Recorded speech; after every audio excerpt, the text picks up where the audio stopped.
April, and already this year, General Motors has recalled 6.3 million vehicles, more than 2 million of them because they had faulty ignitions. It's a default that GM's own account says they knew about for a decade and did almost nothing to fix. GM was aware over the years that millions of their cars had an engineering flaw that could cause the engine to suddenly switch off in the middle of use. At least 13 people died in crashes associated with the switch, and today Congress finally got a chance to question GM's new, much-lauded CEO, Mary Barra, about how GM could let this happen. Barra testified today not only before members of a House subcommittee, but also in front of family members of victims who were watching from the audience. And with the families there watching, Barra apologized and promised that a new GM would be different. As soon as I learned about the problem, we acted without hesitation.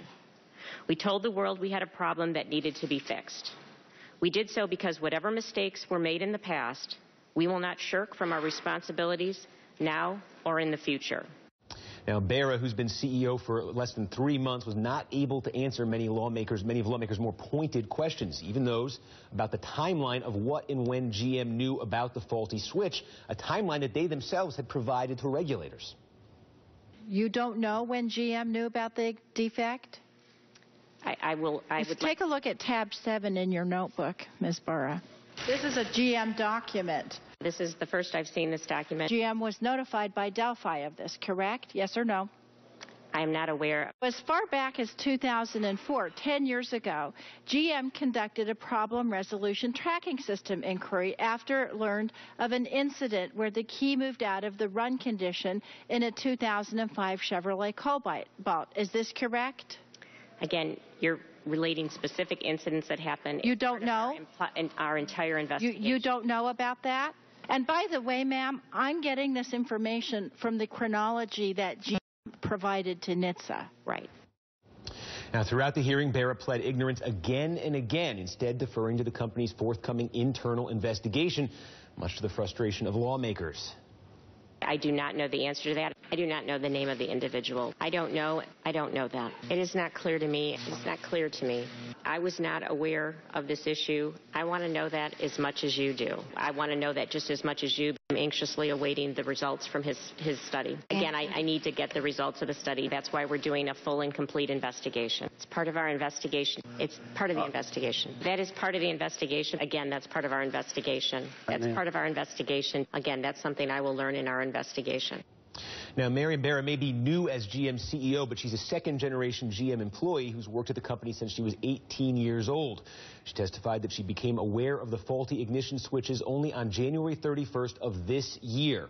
But according to a new report, federal regulators were aware of the issue much earlier than that. Today, David Friedman from the National Highway Traffic Safety Administration defended the agency after a House report revealed that, quote, federal regulators decided not to open an inquiry on the ignitions of Chevrolet Cobalts and other cars even after their own investigators reported in 2007 that they knew of 4 fatal crashes, 29 complaints, and 14 other reports that showed the problem disabled airbags. Friedman placed blame on GM, saying they withheld valuable information. But that fact remains. Both GM and federal regulators knew in some capacity about the faulty ignitions in many of GM's vehicles. And yet, until now, nothing was done. Joining me now is Congresswoman Diana DeGette, Democrat from Colorado and ranking member of the House Energy and Commerce's Oversight and Investigation Subcommittee. You saw her in some of the clips we just played there. And Congresswoman, thanks for joining us. I'm going to start just with a simple question about Mary Barra. She's basically seemed to be in front of your committee today saying, hey, I just took over a couple months ago. I just found out. I'm here now. I'm dealing with it. It's a new GM. Do you believe her when she says she only found out about this problem on January 31st of this year? I don't have any reason to believe that Ms. Barra would be lying about when she found out about this, but it is disturbing that GM knew about this defect in the ignition switch for 14 years and did nothing about it. There were people killed, there were people in accidents, and obviously this was a grave oversight at the very least. And so what did you make of the answers you were getting from her? Your frustration was pretty evident there in the clips we played. Why do you think you were getting the kinds of answers you were getting from her?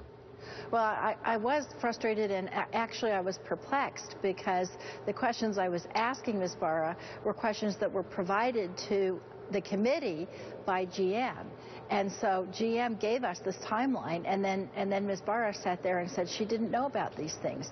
I realized that she's ordered a full investigation, and I'm supportive of that. But I also don't know why GM would send its chief executive in to testify before Congress without even knowing the timeline that they themselves had presented.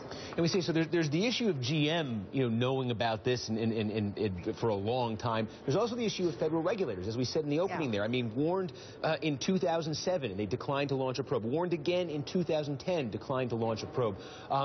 That seems like a serious issue. Are there going to be repercussions here for federal regulators for not looking into this earlier? Should they have?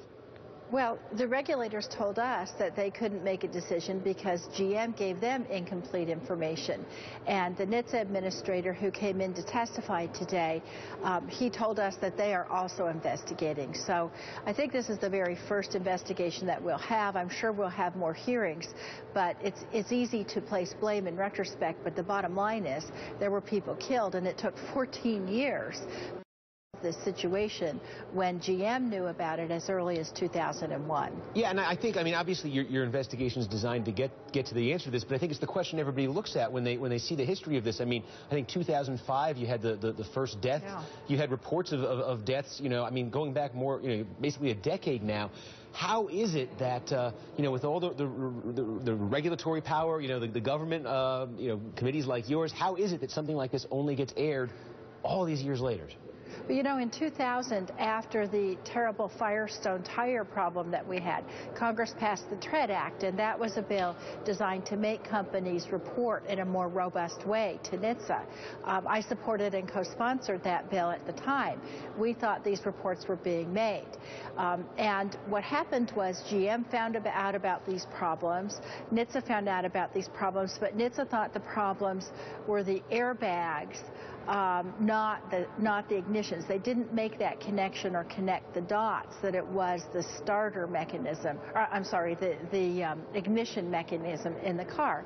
And so that's what happened at first. But then disturbingly, GM, they changed out the part, the original defective part. They made a new part, but they didn't give it a new serial number.